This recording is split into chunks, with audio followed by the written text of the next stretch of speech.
I want to hear more about it from your perspective. I'm so glad you raised it, because I was like, I've had a few clients I'm coaching right now, and they've been working with someone else in the EMDR space. Obviously, that's not my expertise, but I wanted to get your thoughts on it. Like, explain for anyone who doesn't know, what is EMDR? Not the name, but like, what is it as a practice?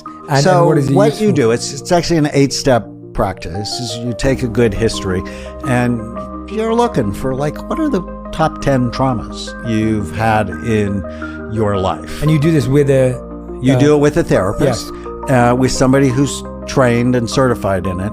Then you begin to target, so what's the worst one?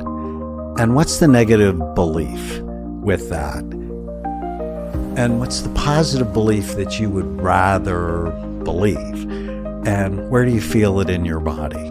And so you hold that image, and then imagine just being on a train, and we get your eyes to go back and forth. Or sometimes they'll do alternate tapping on your knees, or there's this thing called the butterfly hug to do alternately. While you bring that up, and while you're on the train, you just sort of see where it goes, and it'll often go to the early traumas, heighten them. But then with the eye movements, it helps the brain integrate it from an adult perspective rather than living as a 4-year-old's perspective.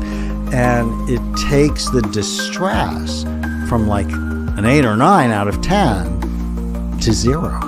And it's so cool.